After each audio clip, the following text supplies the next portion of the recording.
जानते हैं क्यों?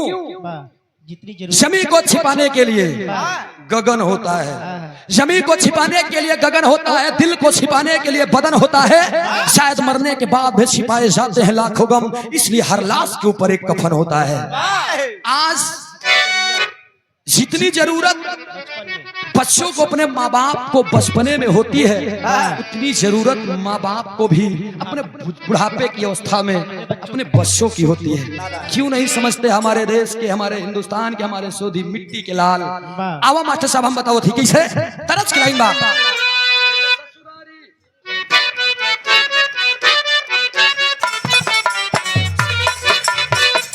ओहो ओहो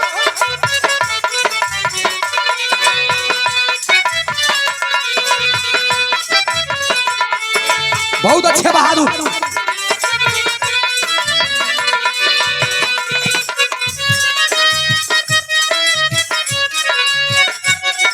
वाह वाह। कैल ससुरारी, अरे कैल ससुरारी,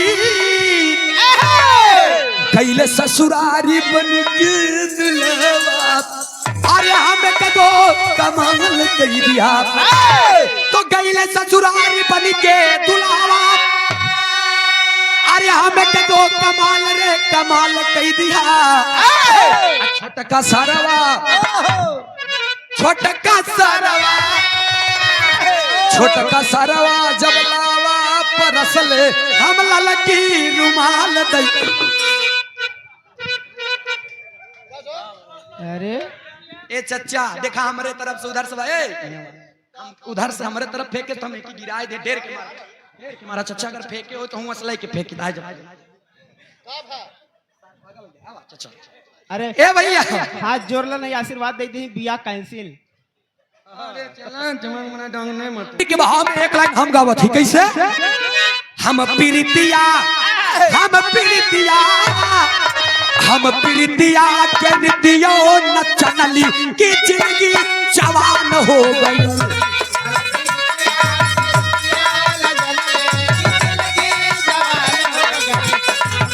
बहुत अच्छा लगा।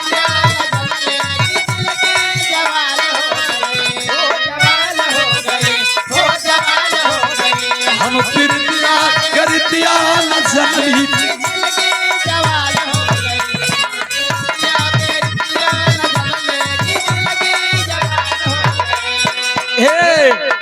हम प्रीतिया करितियो न जनली कि जिंदगी जवान रे जवान हो गई। अब हिंदुल्लाह के, अब हिंदुल्लाह के चढ़ली जवानिया कि दुल्हन पुरान हो गई। अब हिंदुल्लाह के चढ़ली जवानिया कि दुल्हन पुरान हो गई।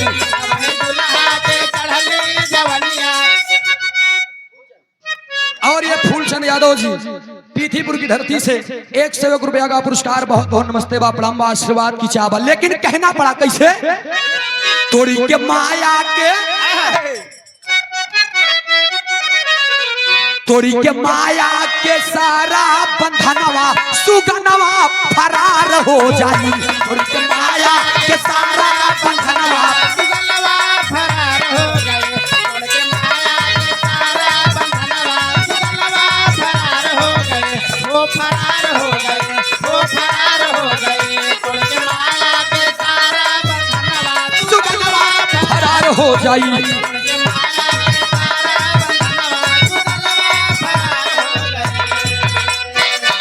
तोड़ी के माया के सारा बंधनवा, अरे सुगनवा फरार हो जाई। माटी हो जाई, माटी हो जाई, माटी के मकनवा सुगनवा फरार हो जाई।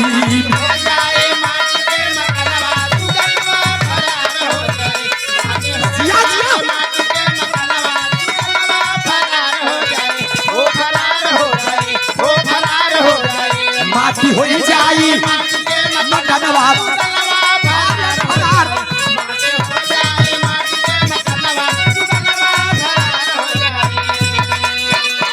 बड़े बड़े पंडित पुराण पढ़ने वाले गए, ज्योतिषी भी ज्योतिष विचार कर चले गए।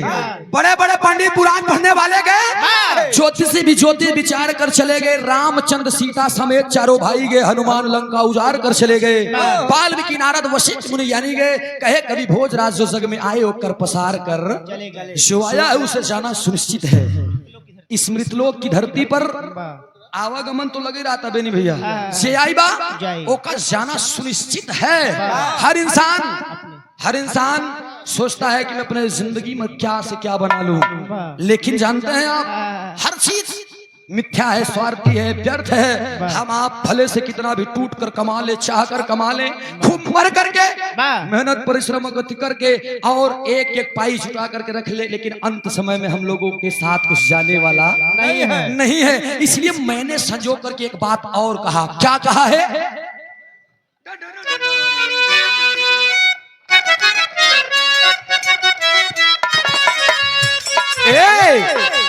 जिंदगी जिए के बेबाकात की मतिया, जानते हैं जिंदगी जिए के बेबाकात की मतिया, तरल करीना ही बाबू हो मऊतिया, तरल करीना है बाबू हो मऊतिया, तरल करीना है बाबू हो मऊतिया। अरे जिंदगी जिए के बेबाकात की मतिया, करले करीना ही बाबू हो मऊतिया, काम करीना ही, बड़ी ऊंची लाइन है, काम करीना दवाई ऑक्सीजनवा सुगनवा फरार हो जाई,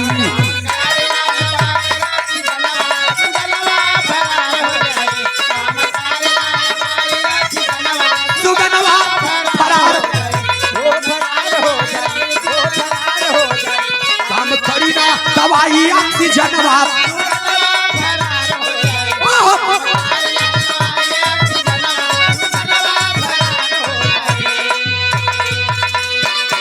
इंसान अपने हाथ से 3.5 हाथ का होता है बेनी भैया।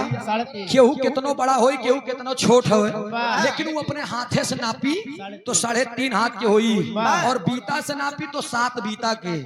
एक बीता में 12 अंगुल, 12 से 7 में गुणा करा, 12 सते 84,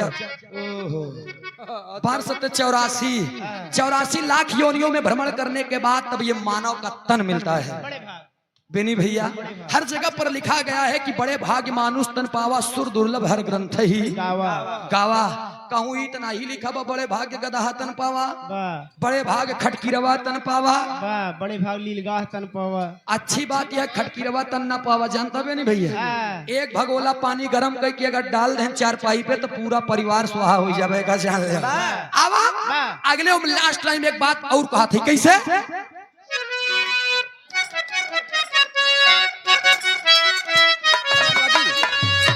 एक लाइन के बाद समाजवादी गाँव थे। स्वागत के दुनिया के बातें झमेला,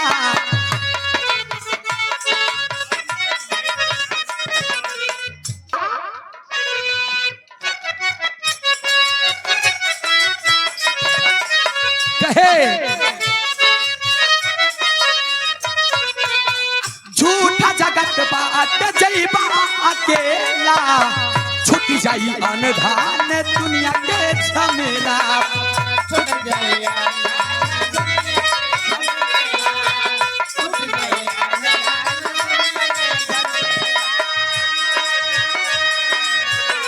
बात सुन ले क्या,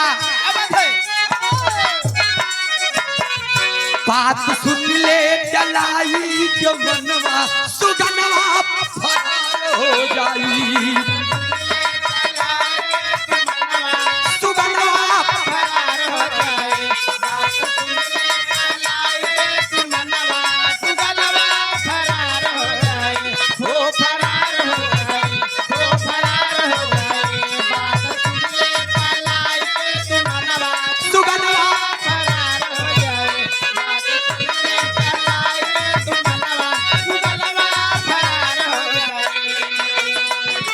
यही से हमार केवल एक ही बात बा। उधर से भी रुचि यादव के माध्यम से आप लोगों ने सुना कि स्वर्ग और नरक यही है, ये सच्चाई है। जिस इंसान की मिट्टी उसकी शरीर जब अंत में ये जब श्वासा खत्म हो जाती है, बंद हो जाती है, जब ले जाते हैं लोग, तो हम जानते हैं, हम आप शमशान पर देखते हैं कि लोगों का गोल अलग हो जाता है। एक बात के साथ मैं अपने गीत को समाप्त कर रहा हूँ। दुनिया में ना कुछ लेकर आए हैं, ना ही कुछ लेकर के जाएंगे। हम लोगों के जाने के बाद हम लोगों की हुई वही क्रिया, वही कर्म, वही क्रिया हमारे जाने के बाद बखानी जाएंगी, और उसी से लोग अंदाजा लगाएंगे कि कौन स्वर्ग में गया और कौन नरक में। यही से गुरु घराने के परिचय में कहना पड़ा। कैसे?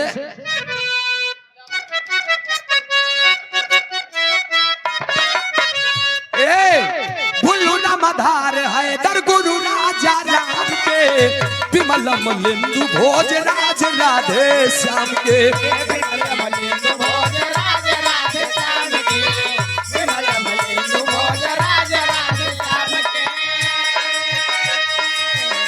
सूरज कैले त्या, सूरज कैले त्या, सूरज कैले त्या प्रभु के भजनवा,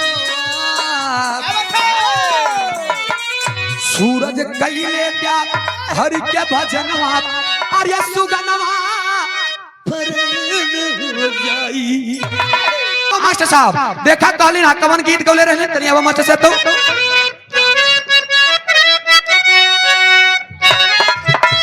यह गाना गाए देखा में कर जवाब देते ही। हाले ककाई पियावा के, हाले ककाई पियावा के, बिना चलुए इंजन जा पता। हाले ककाई पियावा के, बिना चलुए इंजन जा पता। हाले ककाई पियावा के, बिना चलुए इंजन जा पता। हाल कताई पियावा के, बिना चलुए इंजन का पता। नया नया ड्राइवर, नया नया ड्राइवर, हरनवे धई धई का बता। नया नया ड्राइवर, हरनवे धई धई का बता। नया नया ड्राइवर, हरनवे धई धई का बता। और ये यादव जी की तरफ से 201 रुपया का पुरस्कार, विजिटिंग कार्ड देखा हुई मोही लैला। 201 रुपया का पुरस्कार, बहुत बहुत नमस्ते बापड़ाम्बल। लेकिन ये गाना के हम जवाब दे ले रही जानता उधर से बताएं कि मर्द थोड़ा सा बेचारा बकलोल रहे, वो बेचारा जाए के बिना गाड़ी स्टार्ट के हौकत रहे। हाँ, लेकिन इधर वो मर्दवा गवल रहे, लेकिन गाड़ी स्टार्टो करे बा बिना गेयर लगाए, स्टीलेटर पे हाथ पैर रखे बा और रख के हौकत बा। तब मेहरुआ से मनसदुआ बा, ओकर देवरवा बताओ बा कि हम बतावत ही तोहार मनसदु कैसे बा। का बताए?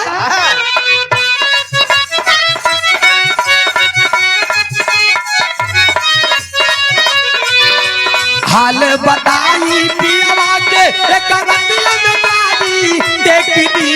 हाल बताई पियावा के, एक रतिया में गाड़ी देखी दी। हाल बताई पियावा के, एक रतिया में गाड़ी देखी दी।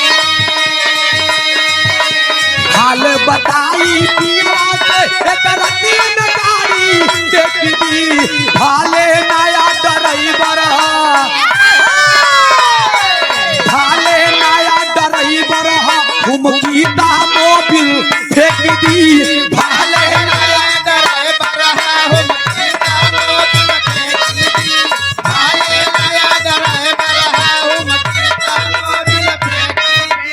बहुत बहुत शुक्रिया, बहुत बहुत धन्यवाद। अब आप लोग रुचि यादव जी